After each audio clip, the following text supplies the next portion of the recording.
This is your MAPI teacher, Sir Michael, and today we will discuss the arts and crafts of Southeast Asia. In this chapter, I will guide you in your journey to the rich cultural range on the arts and crafts of the Southeast Asian countries. So, let's start. The Southeast Asian fabrics and attires. First is the Thai and Cambodian silk. Thai silk is fabricated from cocoons of Thai silkworms. So, this is mostly produced in Korat, the center of the silk industry in Thailand. So, ang mga tela doon ay kinukuha sa cocoon ng mga caterpillars at yung mga caterpillars na yon ay pinapakain nila ng mga dahon ng mulberries para mas maganda yung cocoon, mas magandang tela ang kanilang makukuha. Okay. The Thai silk design has a pattern of repetition that can take from an exact duplication with variety. Okay, kung papansin nyo, meron itong line, color, shape, texture, value, or image tends to unify the total effect of the artwork, yung combination. Kung makita nyo, meron siyang tinatawag na geometric patterns. Ang mga geometric patterns ay kagaya ng square, circle, triangle, etc. etc. Sa kulay naman, they mostly use vibrant colors and natural colors.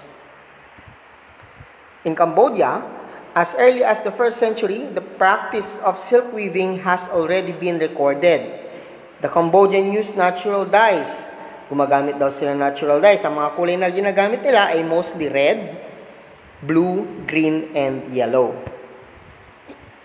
Sa Cambodian silk, it is usually sold domestically.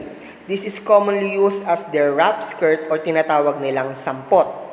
O ginagamit nila itong sa pangdekorasyon sa furnitures and pictorials. O tinatawag nating pidan.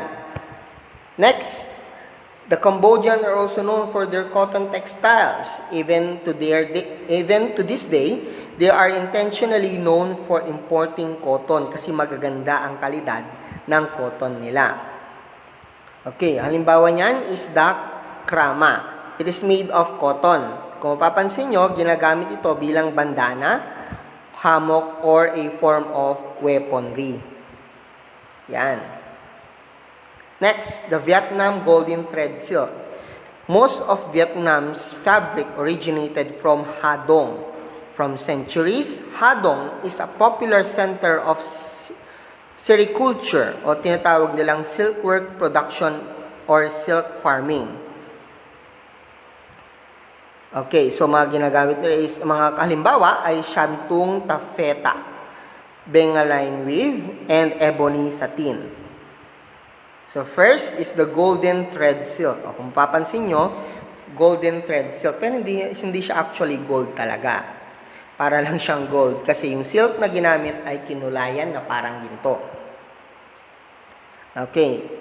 Next is the taffeta, o tinatawag nating Shantung Taffeta silk. It is a plain woven fabric with a smooth, lustrous surface. It has a crisp handle and a distinctive rustle and provides lots of body. The name is derived from Persian and means twice woven, dalawang beses na itinahi. Next is the Bengaline silk. It is a woven silk and cotton material which became fashionable for women and children to wear in the 80s and 1890s. It is offered the impression of genuine silk but was made with lesser amount of silk than cotton. So pinaghalo nila ang silk and cotton kaya mas maganda ang kalidad ng Bengaline silk. Next is the ebony, a lustrous silk that have woven in southern Vietnam, and naturally dyed using the pods of the ebony fruit. Yan. It has remarkable hand, soft and supple, almost like fine leather. That naturally black dye is color fast. Yan, mostly black ang kulay niya. Next is the batik of Malaysian, Indonesian, Brunei, and Singapore. The most common fabric in these three countries is called the batik o tinatawag nilang drop. The drop action refers to the process of dyeing the fabric by making use of the cis technique. Kung mapapansin nyo, batik-batik yung design ng pagkakagawa. Example is the air mule. Air mule is a Bruneian floral pattern, designs that symbolize the country's gentle and courteous characteristic. They use floral and geometric patterns in this design. Next is the Myanmar archaic fabric. In Myanmar, the popular textile design that has existed for over 100 years is what they locally call Jun Yak Kiao Ake, which literally means over 100 shuttle. Next, the Southeast Asian crafts, accessories, and everyday objects. So, ito na yung mga pinapartner nila sa kanilang mga damit, ang mga dekorasyon din nila sa kanilang mga bahay. First is the craft. Okay, tinatawag nila itong flying sky lanterns. Okay, sky lanterns, tawag nila dito. In Thailand, flying lanterns are used for festival. Among this spectacular celebration is the Yipeng Festival. Ang Yipeng Festival, tinatawag natin Sky Lantern Festival, ang purpose nito is to wish, kung mag-wish ka sa pamamagitan ng pagbulong or pagsulat mismo sa sky lantern. At pagkatapos ito, papaliparin mo na. Then, saka ka magdadasal.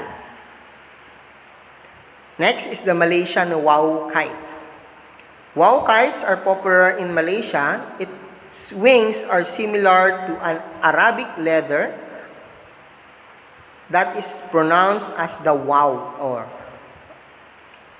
This kite-making tradition comes naturally to the Malaysian people, particularly those in the eastern state of the Malaysian Peninsula. Tinatawag nilang wow kites kasi ito daw ay wow, nakaka-amaze. Okay, these are 5 types of the wow kites. First is the wow bulan, o tinatawag nating moon kite. Next is the wow halabudi, o tinatawag nating woman kite in English. Hala means net and refers to the tail structure. Next is the wow kuching. Wow kuching, also known as the cat kite, para kasi daw pusa. Next is the wow barat. Wow barat, also known as the leaf kite, para itong puro dahon ang disenyo. Next is the wow merak. This is also known as the peacock kite dahil sa dekorasyon nito at parang itsurang peacock na lumilipad. Next, the handicrafts of Cambodia and Laos.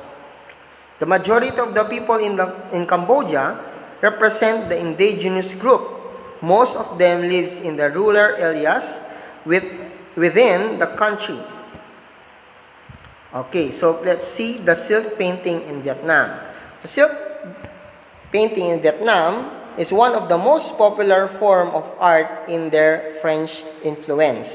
Bakit? Dahil ang mga ginagawa dito ay mga pinapaint nila is usually showcase kung ano yung pinang-araw-araw nilang gawain o araw-araw nilang nakikita. Halimbawa, countryside, landscape, pagoda, historical events, and the common everyday lives scenario.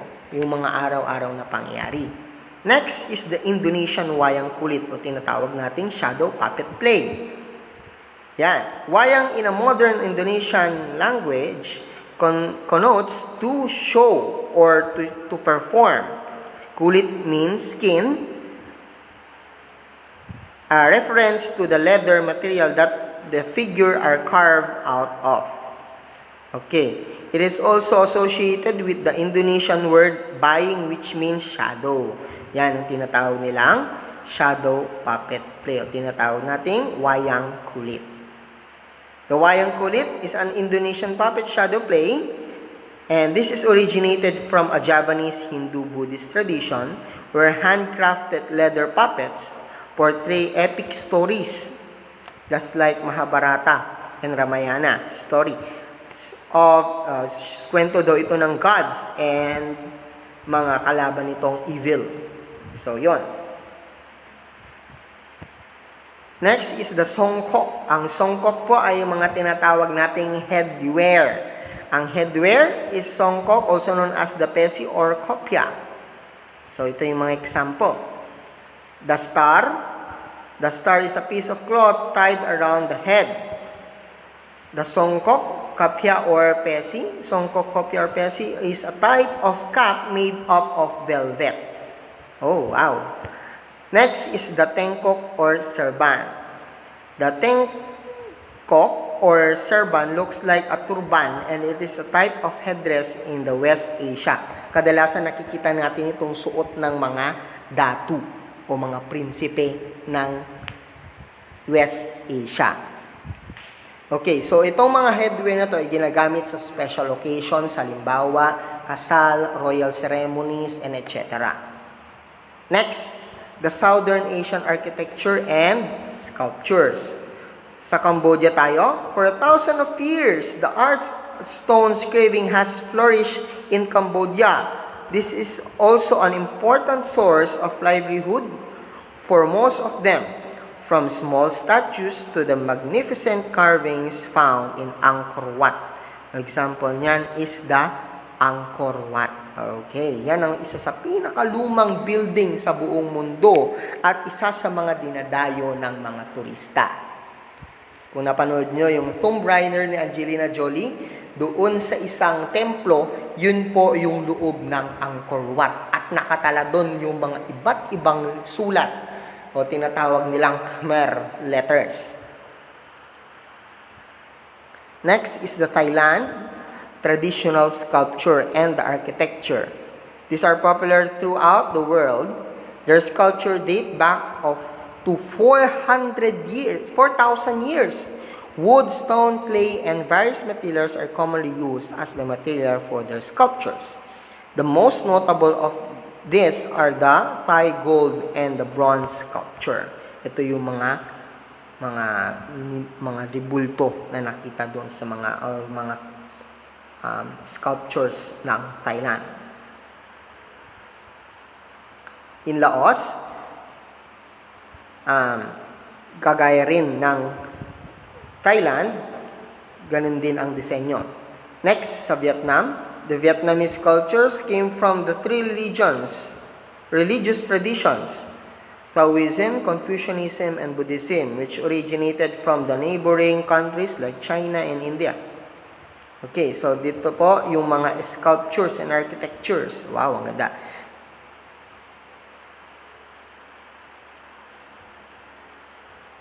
Next, sa Indonesian sculpture, mga kadalasan ito ay gawa sa stone, bronze, and irons.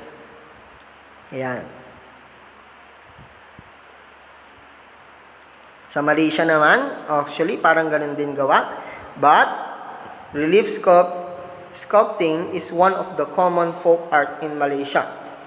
These are partially carved into or out of other surface. So, ito. Yan ang mga tawag nating relief patterns.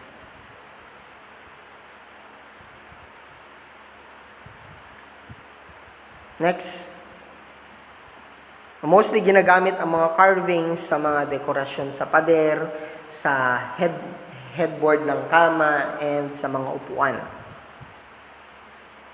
Sa Singapore naman, one of the famous sculptures in Singapore is the Merlion. The idea of using Merlion as a symbolical representation of Singapore tourism board and was designed by Alec Fraser Burner, a member of the Souvenir Committee. Kaya yan ang pinaka-famous sa Singapore, tinatawag nila yung Merlion. Ang Merlion ay malaking fountain na nagbubuga ng malakas na current ng tubig. Sa Brunei, yung mga kanilang sculpture is made up of silver, bronze, etc. And that is the end of our discussion for arts. So, if you may tanong, kung may katanungan kayo, pwede nyo ako i-chat or i-tawagan. Okay, that's all for today. Bye!